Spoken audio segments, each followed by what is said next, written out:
What's going on, guys? BustUp86 here, back to your video, and today, here to do my WWE Payback 2023 review. Yeah, this was certainly a show, to say the least. Now, before we get into this show, I do want to address kind of the elephant in the room, if you will.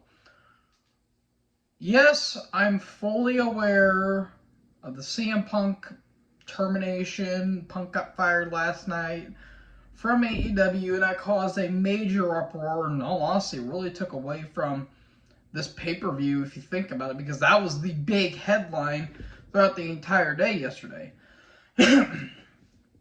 So, I am fully aware of that. Let me think about this. I will try to get my thoughts in with as much time as I possibly can, because when I manage to get my all-in and my all-out reviews smushed together, I'll probably have my thoughts on Punk being fired because of the whole altercation on all-in, all that other stuff. AEW's in hell right now. They are in deep waters right now, and a lot of the fan base has kind of left. Like, they are really canning their own business. And it kind of sucks, because as much as I love to bash AEW, that's because I enjoy it.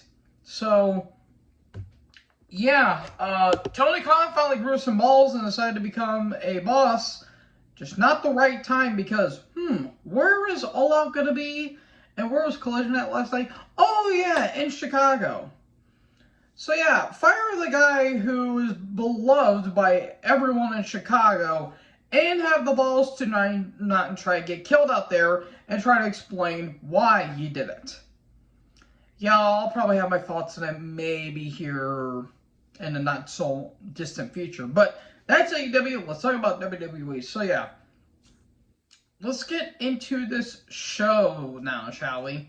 So we kick off with the opening match, which was the steel cage match. Becky Lynch versus Trish Stratus. Good job, women. You put on the best show opening I've seen in a while. This was a great match. I didn't think it was going to. I thought it was going to be merely okay at best and kind of meh at worst. This is one of the best cage matches I've seen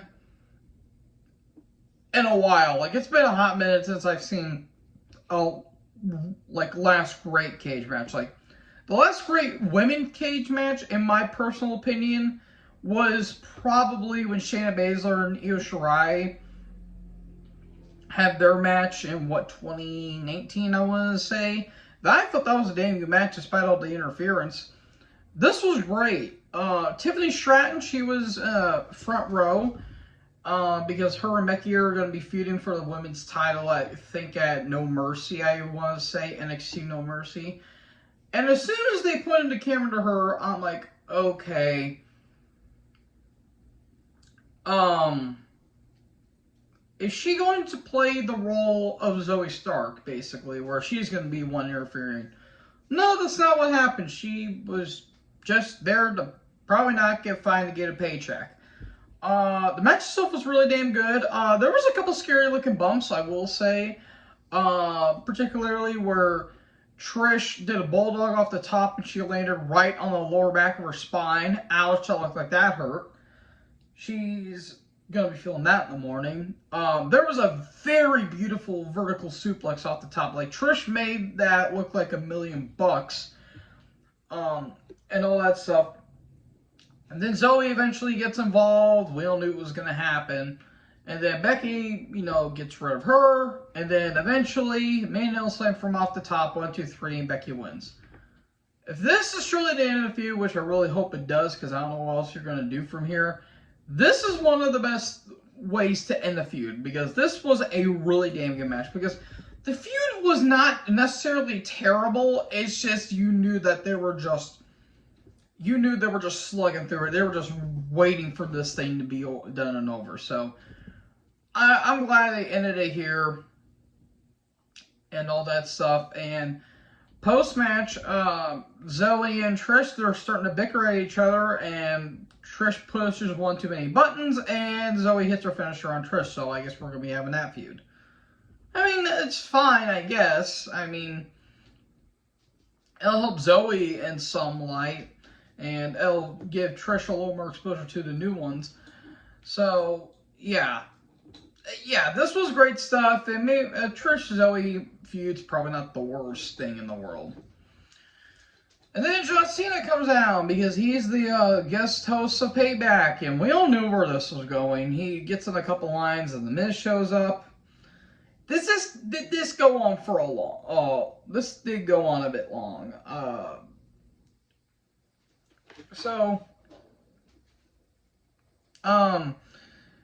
Miz got some nice jabs at Cena. Cena's going to be here for a little bit because of the little writer strike in Hollywood. So, yeah, I expect to see a little more Cena. And Cena's like, well, how do I be a guest host? Well, Miz is like, you got to be professional. You can't be walking in like you just came out of a toy store or something like that. And Cena's like, okay, well, since I'm the special guest, how about I be the special guest referee for your match against LA Knight?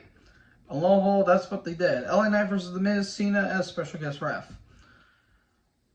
This wasn't bad, per se. It just went a bit too long. And that's going to be kind of a recurring theme throughout the entire show, is that all of these matches were almost to over 10 minutes long. And that's kind of a... It's kind of a gripe I'm starting to have with WWE with their pay-per-view formatting, is that you have a 6-match card and plus a talking segment, and it's almost 3 hours. You can cut some of that off, or hell, even add another match or two just for, just to, pad out, because the pacing's a bit, the pacing's a bit mismatched in my opinion, but anyways, Knight versus Miz. I mean, again, it wasn't bad. Cena as the ref was a bit distracting a couple times because he really is not that good of a special guest ref. I mean, hell, he's almost as bad as Shawn is.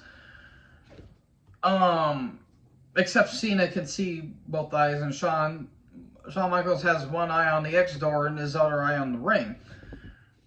So there was a little tease that they had with Knight and Cena possibly having, some indifferences with each other, and Knight almost hit Cena, skull crusher finale, but for 2 count. Then eventually, blunt force trauma, there you go, Knight wins. Then it looks like we might have a bit of a feud going on, but nope, passing of the torch it is. They shake hands, and there you go. I wouldn't mind a Cena Knight feud. Like, the promos themselves would be stellar. They would be really damn good. Because since Cena's going to be on TV a little bit more, I wouldn't mind a program between him and Knight. Hell, I'll probably get Knight more over than he actually is. So, good. Match itself was alright, just went a bit too long, but still good stuff all around. Then we get Mysterio versus Theory for the U.S. title. Ray wins. Moving on. Look, it's not the match wasn't bad. I just did not care for it. Theory, once I see him, I almost check out. Like, I was legit cleaning sinks when I was watching this match. It was also sponsored by Cinnamon Toast Crunch. Cool. Oh, Lord Almighty. Next up, we have the Steel City Street Fight. For the Undisputed Tag Titles, Judgment Day, Finn Balor, and Priest versus Sami and KO. Wow. Okay. I'm going to repeat what I said about Brock and Roman from SummerSlam last year and apply it to here. This is one of the best, one of the worst, one of the most overbooked, and one of the most hilarious matches I've ever seen simultaneously. Like, I'll dissect what was the best, the worst, the overbooked, and the hilarious part. So, we get the match, and it's very sloppy. This is a very sloppy brawl. Priest and Balor just mainly just throwing stuff at Sami and KO and vice versa. There was trash cans, candlesticks, chairs involved. And then they go into the crowd and Sami dives off of the pre-show panel, which I thought was pretty cool. And then all of a sudden Dominic shows up, which I'm like, okay, we knew it was going to happen, all that stuff, yada yada. Then they throw Sami KO over this weird barricade.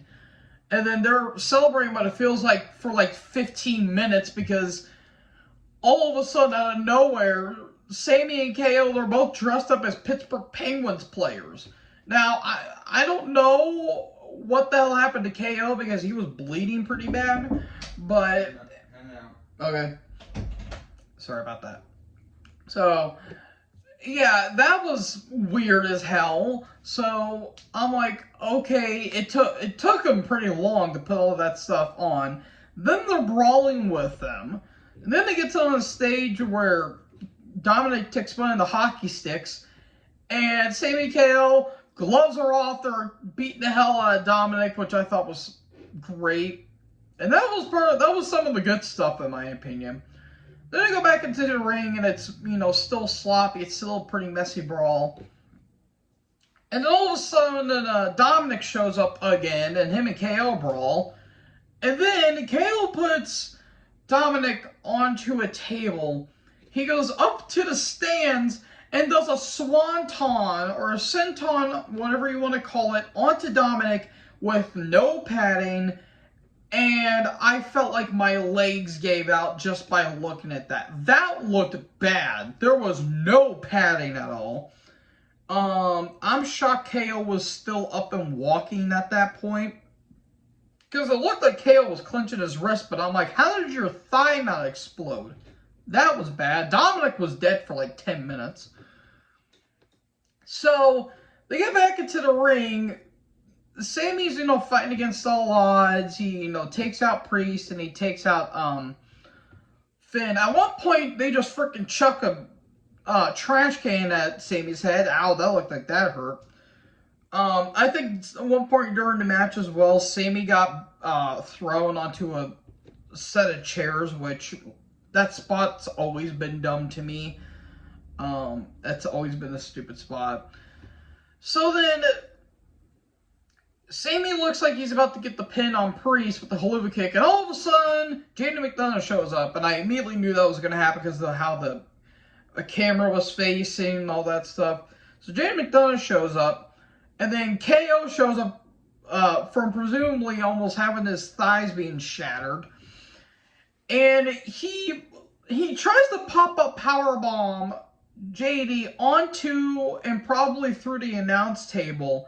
But the problem is, he didn't have JD in the right position, so he just full on just slammed JD onto the edge of the table, which, ouch, that looked like that hurt. Like, that looked bad. That looked really bad.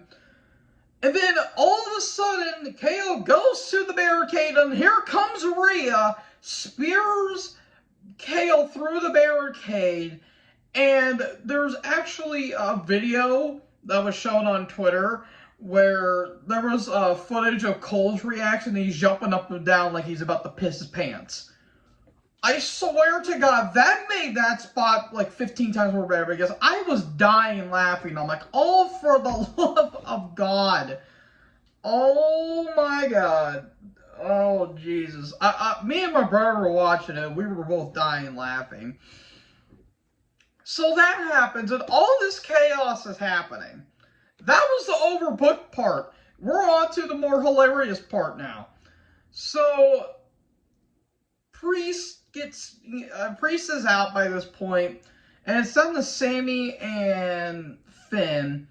And Finn gets hit with like the 8th exploder of the match. Like, Sami hit a lot of exploders in this match. It was actually insane. And haluva kick, 1, 2, and like the ref had the gloves on because of KO, and the gloves were ripping apart. And here comes Dominic with the briefcase, hits Sami with it. Finn puts his arm on Sami, and we have new tag champions. I swear by all the heavens and gods above us, that was one of the stupidest and one of the most hilarious matches I've seen. Like, this match was so dumb, it was honestly phenomenal. Because people say, oh, well, you like this match, but you bash Sting and Stampede. Here's the difference. I was entertained by this. Sting Stampede, Anarchy in Arena, whatever you want to call it, is random, blood-violent, deathmatch garbage for the sake of random violence. No story, no substance, no plot, no nothing. This was at least attempting to tell a story. Now, did it do a good job? Oh, hell no, it didn't. But I can understand it's Sami and KO against all of Judgment Day. Like, they were literally fighting against all odds, and in the end, the odds beat Sami and KO. Now, the unfortunate part is this, I thought Sami and KO were going to be feuding with the Profits. Well, that's probably not going to happen. I mean, they could still probably do it just without the tag titles. They need more tag teams. Either just combine the belts. Just combine the belts, make them new. I don't care. Rebrand them for all we care. Don't be carrying both of them because it's just meaningless. And I'm gonna be honest, folks. It was probably for the best only because Sami and KO's title reign felt a bit stale. Like, I don't know, it just felt lackluster. Like, it was a good moment at Mania, but the title reign was just kind of there, in all honesty. Like, they did the best they could, but I think because KO was hurt and Sami was hurt, I think it was probably best they took the titles off of them. So, all of Judgment Day have all the gold. Well, maybe except for Gina McDonough, but besides that, you know, this was a stupid-ass match, but it was entertainingly stupid. So, I'll give them props for that. And I literally said, yeah, good luck following that. And then we get the Grayson Waller effect with Cody Rhodes, and honestly, this felt like a Raw segment, like a Raw or SmackDown segment. Like, you could have took this segment off the show and you really wouldn't have missed anything. Jey Uso is not going to be on Raw. Okay, does that mean Cody is going to SmackDown now, I guess? I mean, I understand why they're doing it, because they did it with Rey and Dominic last year, and they're going to do it with Jimmy and Jey this year. Okay, fine. I guess Cody's going to SmackDown now, I'm assuming, and Jey super kicks Waller. Okay, cool. Next up, Rhea versus Raquel for the Women's World Championship. Out of all the matches on the show, this one was probably my least favorite. Only because Theory versus Rey I didn't care for, but at least that was about 10 minutes. This was almost 18. This was 17 minutes, and it went about 5 minutes way too long. You could have cut this match about 5 minutes off, because, in all honesty, Raquel is not bad in the ring. She just looks confused like 90% of the time. Like, it feels like she just wants to do, you know, strong women stuff. And I mean, that's cool and all, but it feels like she's like careless almost 90% of the time. Rhea looked great. That was like the only good thing that came out of this match, but that's by default, in all honesty.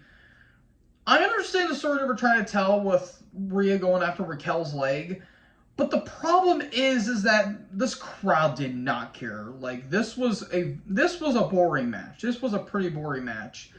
The crowd was not into it. They literally could have cared less. It's just, this match really wasn't all that great. Like, there were some decent moments in the match, but the match just felt like it just dragged, and it sucks. I love Rhea, don't get me wrong, and Rhea and Raquel had way better matches in NXT. This was probably the worst match yet, because we just don't really care for Raquel at all. So Dominic gets involved, he gets power slammed, then Rhea hits chop block, Riptide, there you go, 1, 2, 3. And the crowd really did not care. yeah, that was 17 minutes of my life I'm not really going to get back anytime soon. So then we get to the main event. Seth Rollins versus Shinsuke Nakamura for the World Heavyweight title. Great Muta was in the crowd, so that was cool. I like the anime comic book intro that they did for Nakamura. I thought that was really good. And then the match happened. It wasn't bad. I think this was actually a pretty good main event. The problem is, I felt like the cage match should have main evented only because the crowd was really digging that match. Now, the crowd was digging this here too. And I thought there was some really damn good psychology with, you know, Nakamura being more psychological and being more methodical, you know, going after Seth's back, even like caressing it at one point, which people thought that was weird, but I'm like, look, it makes sense storyline-wise. And the story's been solid overall. It's been a solid feud, and this was a good match. It's just the problem is I felt like this match could have been better. Like, it was given, I think, reasonable enough time, like 25 minutes, but I felt like half the match was still stuck in gear 1. I feel like this never got out of first gear. Now, it started going to later on, but I don't know, just I felt like some moments where things didn't necessarily click. Now, Seth's reign hasn't been bad. It's just he's working through injury right now, and that's kind of what's holding him back a little bit. But for what it is, it's still a good match. The only problem I had with the match was the finish. The finish of this match was so anticlimactic, it was honestly baffling. So Nakamura hit Kinshasa in the back of Seth's head, and he's going for another one, but Seth kind of falls over. Okay, cool. Well, then all of a sudden, Seth hits a stomp out of nowhere, and Seth won. Okay, that was a bit weird. I thought Great Muta was going to get involved because maybe they were going to have him and Nakamura have a pairing, which I would have been all for it in all honesty, but no, they didn't. What was the point of flying out Great Muta if they were just going to have Seth retain? Like, I don't get it. And another thing, too, this is a very minor complaint, but quit calling Shinsuke Nakamura Shin. That's just stupid. That's very stupid in my opinion, but that's just kind of a me problem. But yeah, good main event, solid match, weak ending. I felt like the match could have been better, but it could have been Seth's back still hurting him, and hell, after the show went off the air, Nakamura attacked Seth a little more, so we're probably going to get a rematch at Fastlane where maybe Nakamura can finally win the title from Rollins. So, all in all, solid show, but I felt like it was a case of where the opening match should have main evented in some ways. So, all in all, I'm going to give this a B, B minus probably.